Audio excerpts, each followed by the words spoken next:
and they intend on you being the wide receiver, and you say, but I thought I would play the quarterback, then you're going to be confused. You're going to come in and expect to play a position that's really not your position. They're going to say, no, no, no, no, no. We have somebody else that's going to play the quarterback.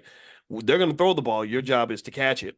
So in the economy, in black economics and in really white economics too, there are different roles that people play, different positions, and this is on my mind because I was actually explaining some of this to my daughter's friend. One of not only do our kids work for us, but if any of the neighborhood kids want a job, if they work hard and do a good job, I will hire them. So I've hired a few of the kids, and they work for me and do things for me. I'm really strict. I will fire you in a minute, and I set very clear standards of what my expectations are. But if you meet the expectations, I tell them, look, if you meet the expectation, I'm going to make you rich. I'm going to pay you very well for your time, but I ain't got no time for BS. Successful people, which I want to be, I like to believe that I'm trying to be.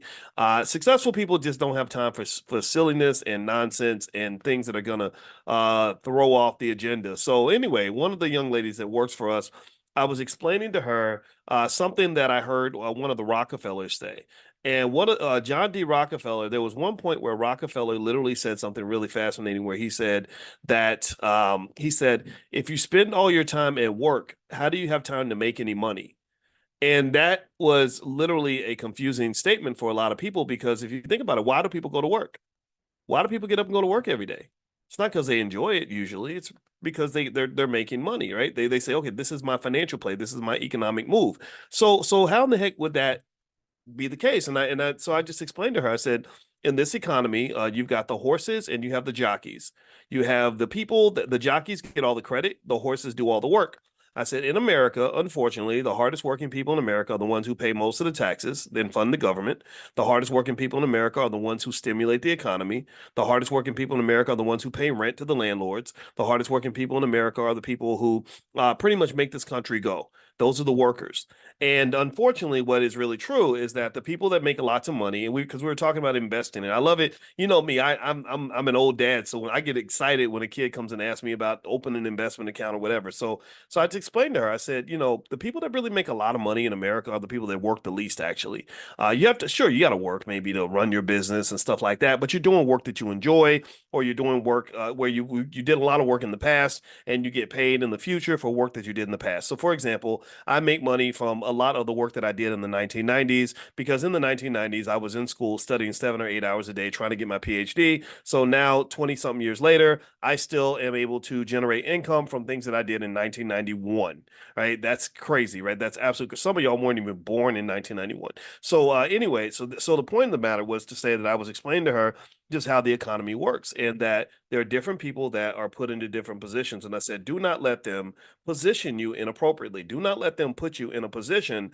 where you're going to be doing all the work and getting fewer of the rewards. I said also, it's smart that you're investing now. I said, I'm really, really proud of you for investing right now, because when you invest, not only will you be secured long term, not only will you have hundreds of thousands, if not millions of dollars in your retirement account by the time you retire, but between now and then, you're going to be able to buy the things that money can't buy. You see, money isn't just a be all end all. Money buys you things that the money can't buy, like peace of mind and security and happiness, and you can sleep at night. And I told her, I said, and I like having real candid conversations with kids. And I said, a lot of people don't feel that way. A lot of people are very unhappy with their lives. They're very stressed out and they're very overwhelmed. I said, as you get older and you go to college, you're going to start reading articles about how everybody in your generation, I said, you're Gen Z, right? Because, I got to keep up, because it's a new generation coming out every 5 seconds, it seems like. And so I said, you're Gen Z, right? She said, yeah, I'm Gen Z. I said, yeah, well, there's articles you're going to see everywhere about how Gen Zers can't afford to do anything.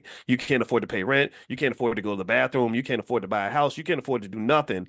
And I said, I don't want you in that position. I said, because we've adopted you as our daughter. I call her daughter, right? Because you got the daughter and then the daughter. So I said, since we've adopted you, I want to see you do well. I want to see you happy in life. So this is the secret. So here's the other part that was really crazy. crazy since we're talking about this, and I hope it's okay if I share this story.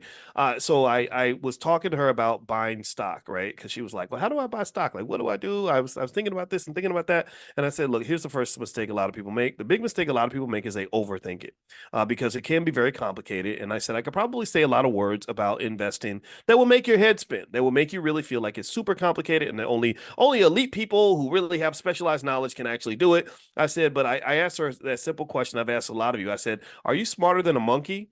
And she did what I expected. She kind of laughed. She kind of laughed, said, "Yeah."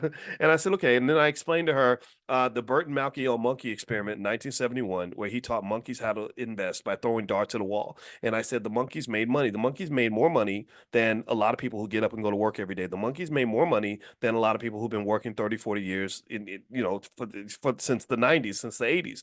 I said the monkeys made more money than a lot of people that have very high IQs. I said the reason the monkeys made money is because they didn't overthink it. They just did the basics, and that made a difference, right? So if you go to blackwealthmasterplan.com, I've told you guys about that URL. I like to recite that to you because I want you to just go there. It's free. It doesn't cost anything.